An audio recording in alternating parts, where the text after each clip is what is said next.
I really hope this lighting doesn't make me look scary. Am I looking scary? I think it's just the eyebrows.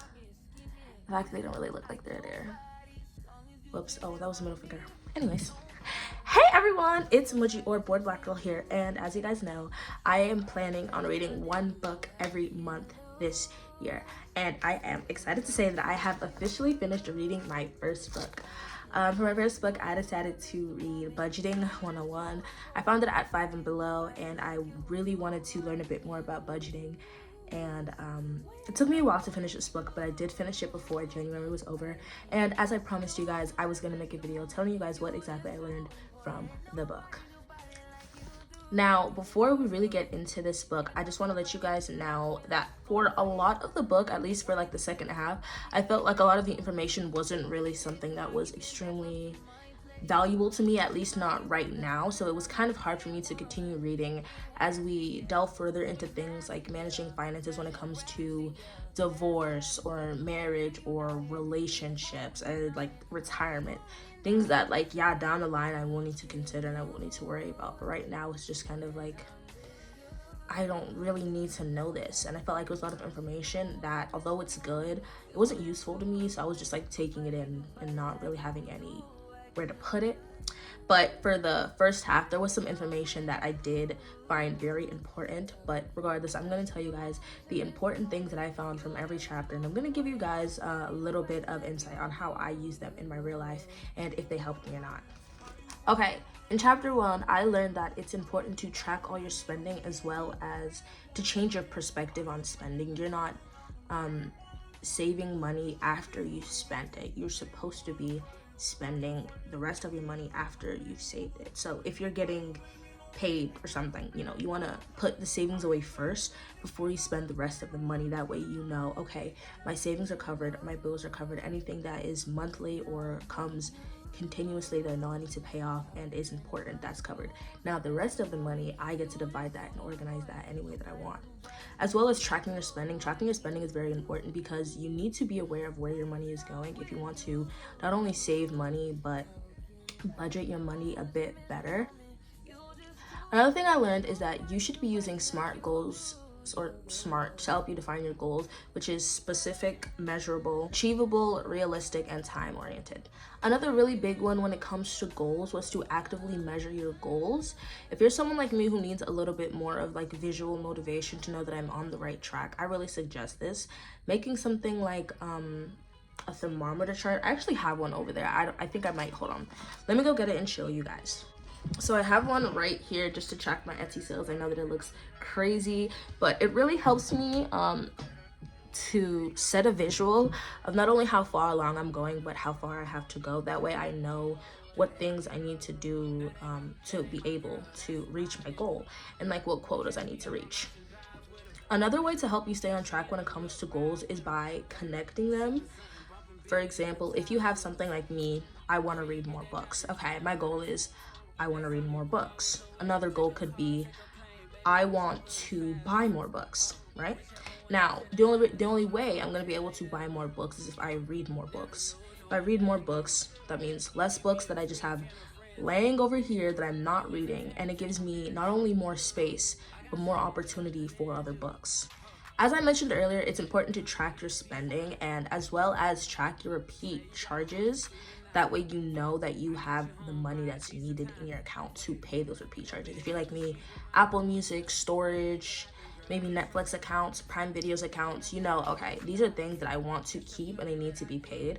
So you, as a smart budgeter or saver, you set the money aside for those first. That way they're all covered.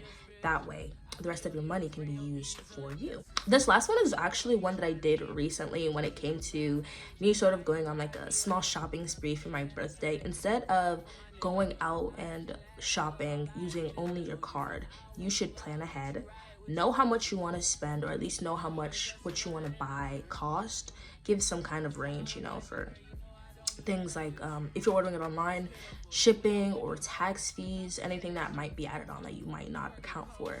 Instead of just swiping it with your card and just forgetting about it and having the money being taken, take money out of your account.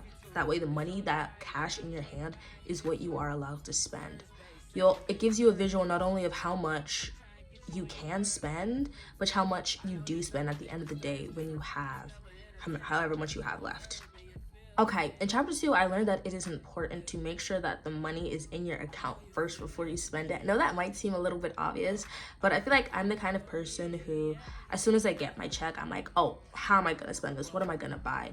But I feel like that time of waiting not only lets you feel happy because you're like, you can see the amount of money that's in your account rise, but also gives you an opportunity to look back on exactly what you're spending on and realize if it's actually something that you want to spend your money on.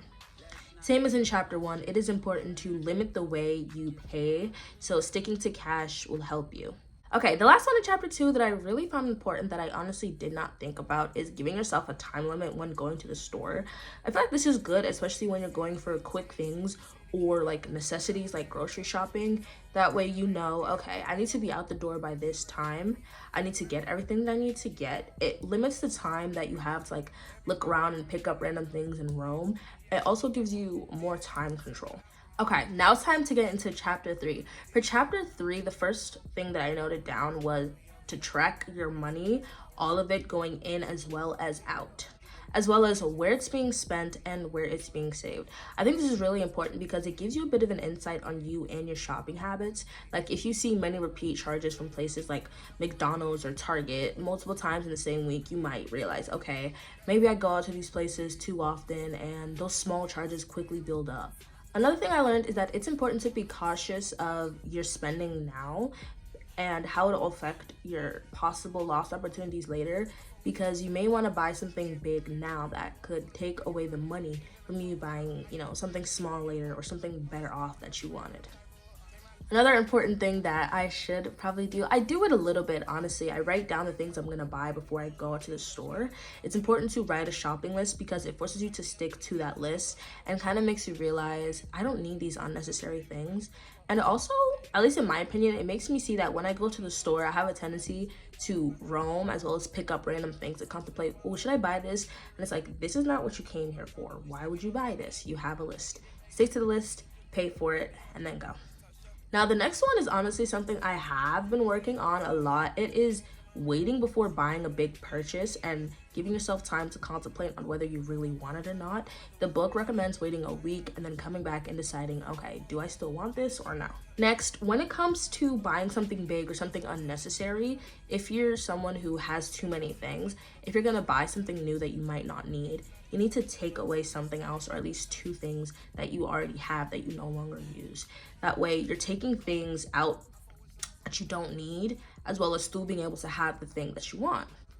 For the next one, I think it's a bit important.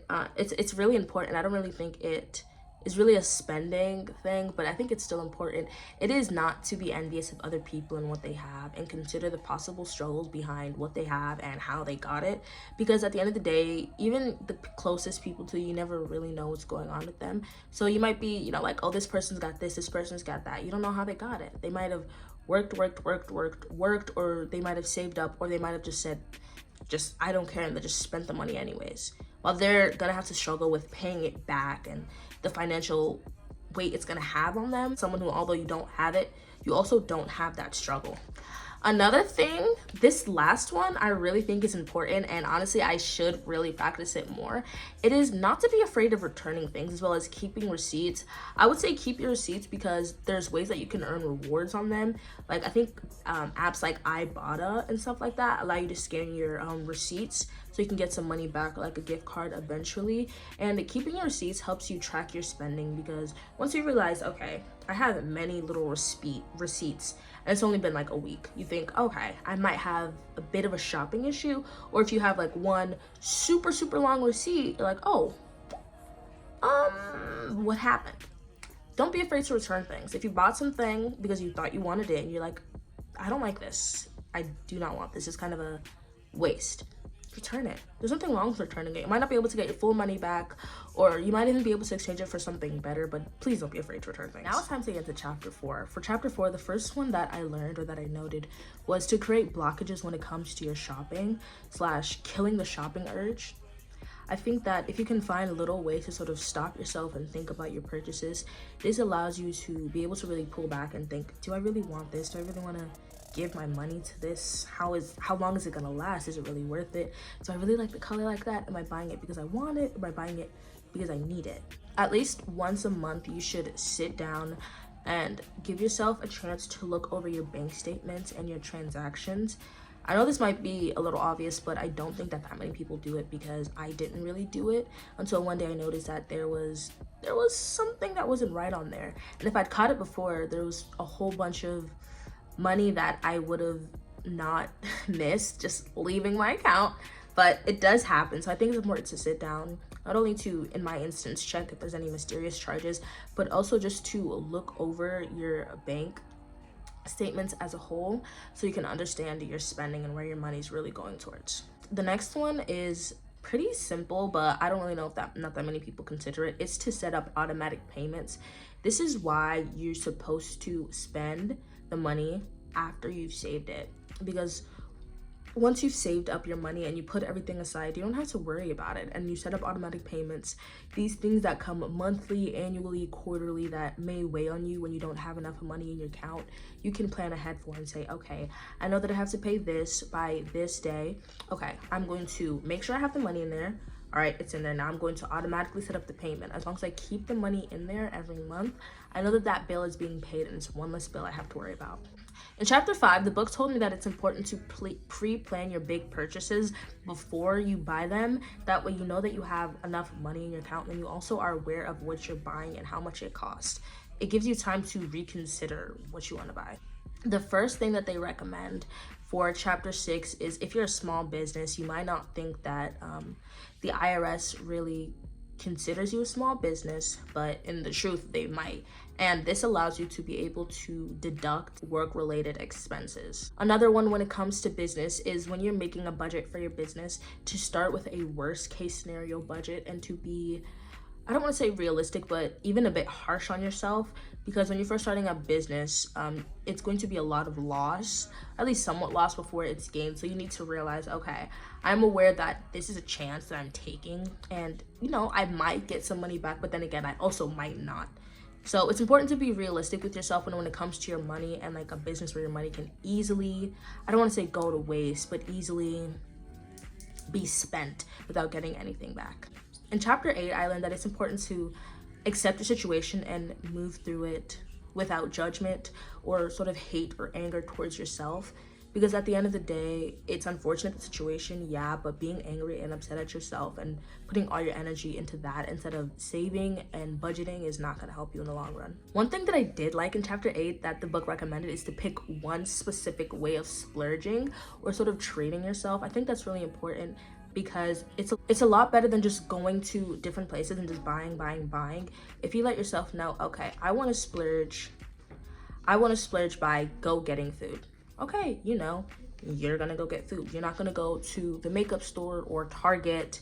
You're just gonna go get your food, and you're gonna enjoy that, and that's gonna be your splurge. This is one that goes hand in hand with one that I told you guys earlier. Check your bank statements and your transactions so you are aware of what's going on. You don't want anything to sneak up on you in the long run, the way it snuck up on me without you realizing. Okay, I think that we have gotten to the end of this video.